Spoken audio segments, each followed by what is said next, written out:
Okay, well look, I make no apologies for this video being slightly ranty because I'm not going to monetize it because I'm talking about monetization and that might be a little bit hypocritical. I'm not going to get pledges off Patreon for this video. So I'm not making anything out of this video. I want to make that clear right from the outset. It does the snakes a slight disfavour this video. They're going to have to wait at least a couple more days now to get their fucking legs back, because I was going to set as public a video, an appeal to God, a video that was just aimed at God and solely at God, to try and encourage him. 6,000 years have been long enough to give those fucking little slithery bastards their limbs back. That's going to have to wait now. So I'll set that as public by the end of the week. I'm away at the weekend, so I'll set that as public before I go away. What I want to do instead is to talk about monetization, because a couple of things have triggered me in I don't issue a trigger warning, not that kind of triggered me in terms of talking about it. The first was a video by Boogie2988 who laid out a few different ways of monetizing things and what he thought about them, and the second one was Rebecca Watson. Not that she was talking about it, but that she'd released a couple of videos over a couple of days. So what I want to do is I just want to give my thoughts on advertising, on Patreon, including the Rebecca Watson thing, and on product sponsorship. I think maybe talk about sponsorship first, because that's one that doesn't impact upon me, and it's very, very unlikely to impact upon me.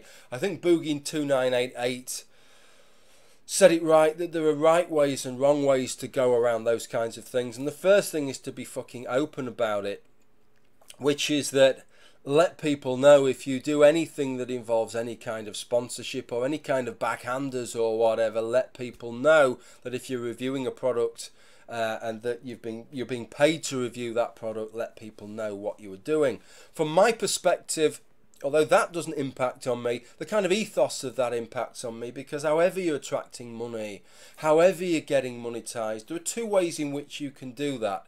You can keep basically doing what you're doing, espousing the views that you espouse, perhaps improve the quality of what you're doing, spend more time doing what you're doing, perhaps try and hit a wider audience with what you're doing, but not deflect from what it is that you would say, right? Not try and become more outrageous purely to try and make more money out of things, unless that is how outrageous you would have been in any event.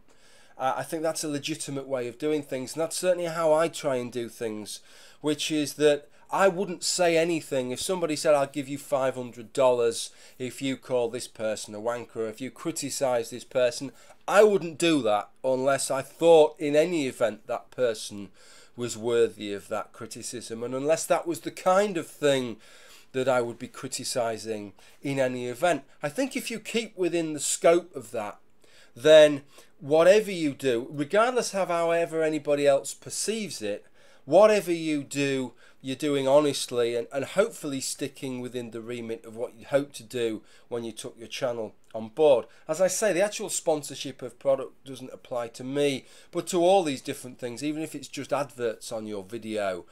I think these things are quite important, and looking at what you do and whether you're starting to do things purely for the extra views or purely because you think it will raise you some extra cash. I think that's when you've just slightly crossed a little bit of a line there, and it might be time to get the old mirror out and take a little bit of a look at yourself in it. Advertising is an interesting thing, because when advertising first came on YouTube, a lot of people decried advertising. I thought it was the best thing that had ever fucking happened, and that was before I'd made a single penny from it, and the amount of money you made from advertising, especially at the beginning, was absolutely ridiculous. I think I got my first check for £60 after something like 7 months or something like that, right? It was just, it's not the sum of money that would encourage you to do anything whatsoever. But what I liked about it was that YouTube was finally making some money out of what I was doing. And that was important because if you've got 100 videos, say, on YouTube, and you've spent some considerable time recording those videos, and the ideas that are within those videos say a lot about you, you actually want them as like an archive of your own thoughts and your own opinions that you've expressed over a period of time, and how perhaps your thoughts have changed, then you don't want those to suddenly disappear, okay?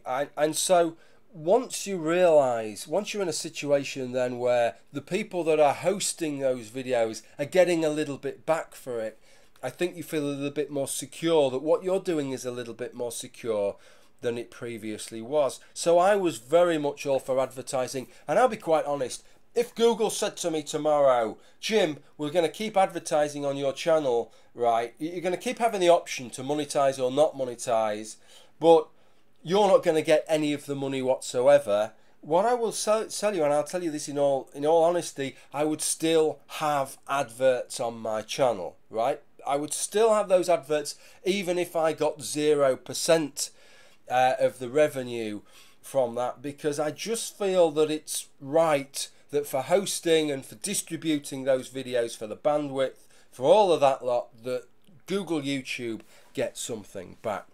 In terms of actually advertising, I've dabbled, I think, on one video with having an unskippable advert, and one video with having an advert. It was about a 20-minute video, and it had an advert right in the middle that I don't think you could skip. I've done that once, and I don't intend to do that again. I don't like it. For me, if people want to do that, that's fine. For me, it kind of cheapens it. If somebody watches an advert at the beginning, a skippable ad, if they want to watch it, they're going to watch it, right? Sort of forcing people to sit through an advert, I don't like. And one of the reasons I don't like it is that if 10 people watch a video that I've done, primarily what I want is for all 10 of them to sit and watch the fucking video. I don't want 2 of those 10 to think, oh, fucking hell, this is an advert I can't skip. Bollocks to that, I'll go and watch something else. If anything's going to put somebody off watching my video, I want it to be me, not the advert that precedes it. And, you know, so I'd rather have it, if there's an advert and you want to fucking skip it and just watch the video, skip it and watch the video. If the advert looks interesting, and sometimes they do, sometimes I see adverts that are skippable, but it's about something that I'm actually interested in and I think I'm going to watch that through, then you watch the video. And I'd rather be in that situation than kind of pollute what I do with unskippable adverts. But at the same stage, I would never want to see those adverts totally go. So I suppose that's the kind of balance that I've struck. Other people would have struck different balances, and I can understand that. I can probably understand that if this is your primary source of revenue, right? If what you do is you're a professional YouTuber, then I can understand perhaps if you raise more revenue from unskippable adverts, being prepared to make everybody, if you want to watch this video, you've got to sit through the fucking advert, and that's the end of it. So I kind of understand that. And the same goes with product placements, whether it's the amazing atheist telling you about his audio books, or trying to tout out some t-shirts at the end of his videos. If you do that for a living, your perspective is going to be somewhat different. There's a limit that everybody has to draw between how much you pollute what you do by monetizing things, and I suppose everybody's going to set a different limit. It depends on the individual, I suppose, and it depends what you're looking to achieve out of YouTube. So I'm not criticizing anybody too heavily for that, as long as they're kind of reasonable in what they do.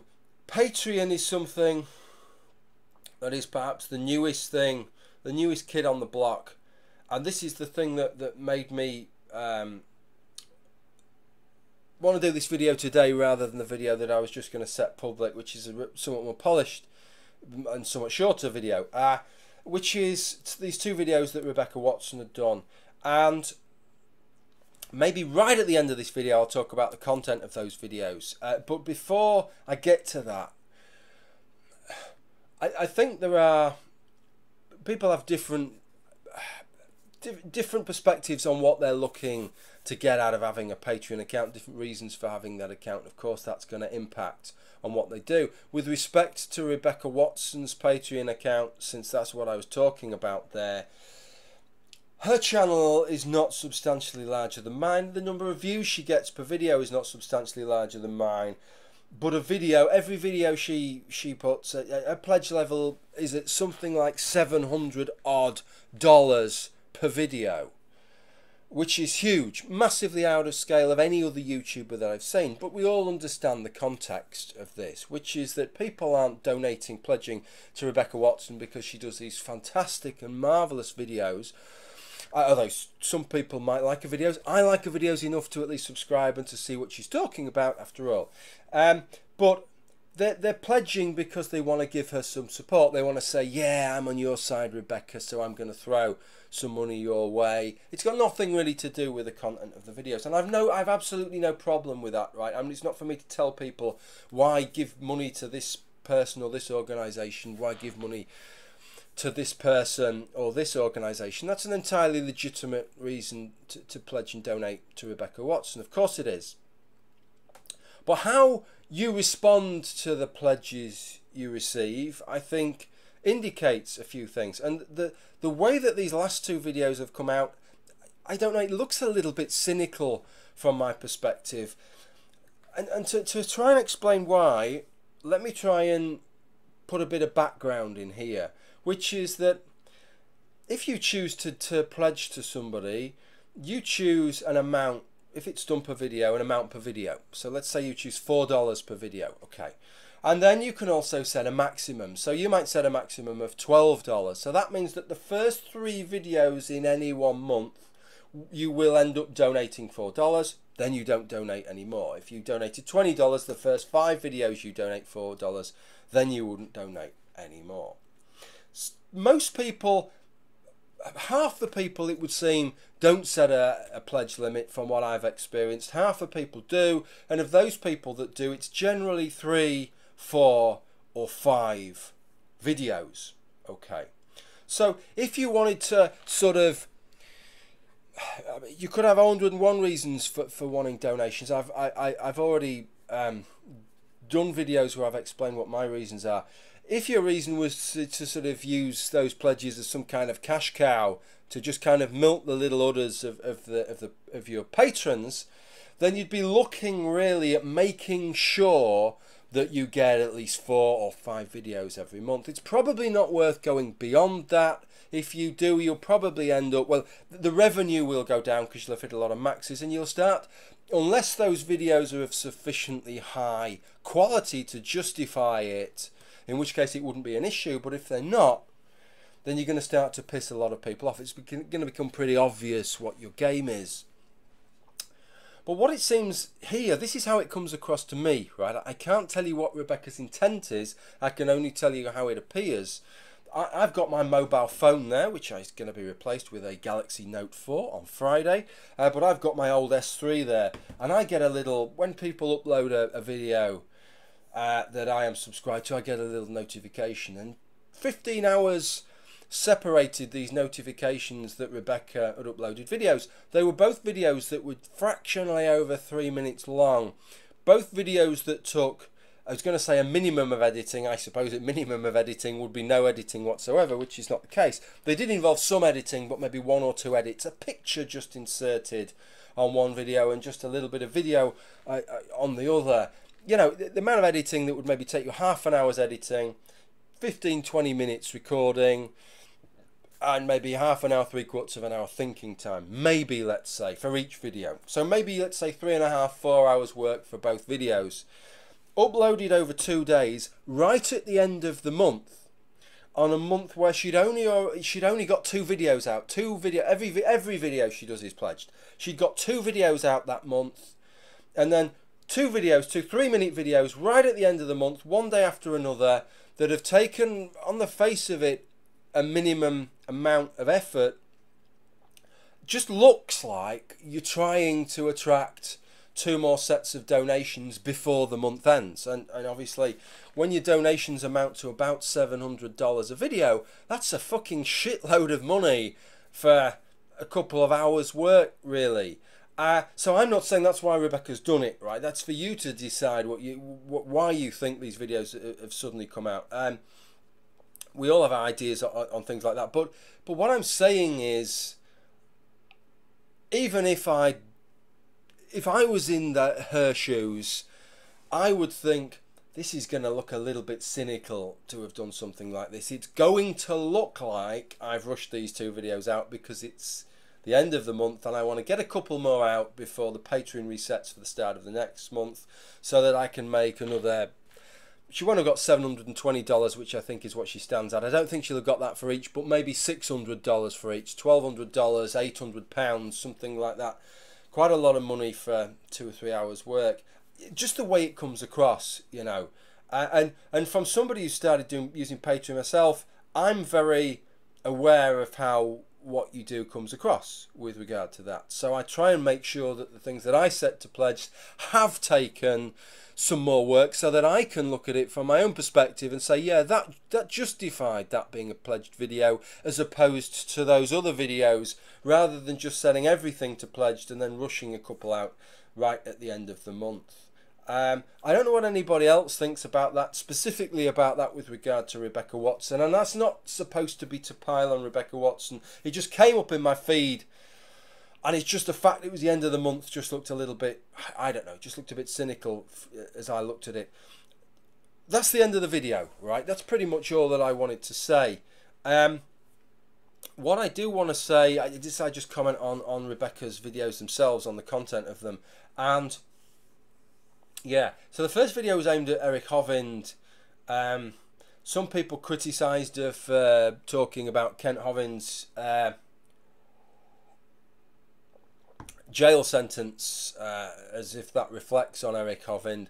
I'm kind of in 2 minds about that. As I watched the video, it didn't really occur to me that it was unfair, and it's probably the kind of slightly snide thing that a lot of us would do. Really, you're gonna throw that back at Eric Hovind, aren't you? That his father claimed to be a man of God and then ended up going to jail for tax fraud.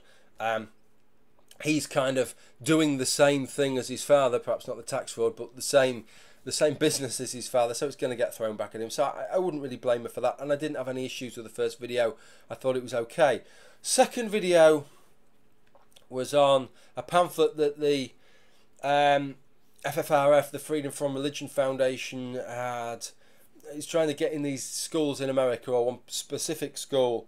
And the basic thrust of the video I didn't have a problem with, which is that the cover of one of these pamphlets had a violent image on it, which is, I think a violent image is inappropriate for a pamphlet that you're going to be distributing to children within a school, even if the substance of that pamphlet, as it was that the Bible is a violent and nasty book. That was the subject of the pamphlet. Okay, it seemed an inappropriate cover, but Rebecca's problem didn't appear to be that it was a violent cover, but that it was a sexually violent cover. It showed a picture of a Bible with its hand up the dress of a woman apparently sexually molesting this woman, and that was a problem, that it was sexually violent.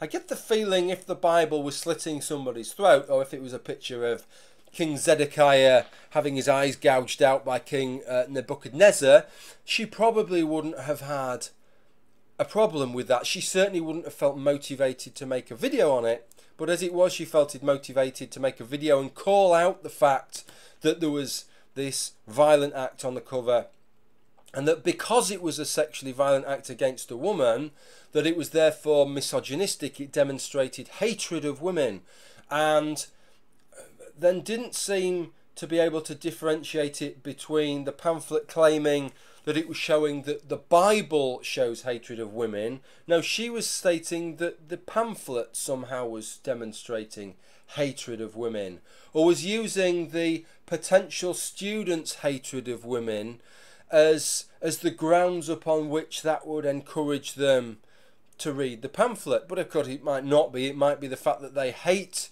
seeing women abused so much that that's why they would pick up the pamphlet. I really didn't. The basic argument of not having that kind of thing on the cover I got, but it just seemed to me that it was another example that it was like violence, couldn't give a fuck about it, sexual violence, now we've got a problem, now it's an issue, now all of a sudden we don't like the violence, now we're going to make a big thing out of it.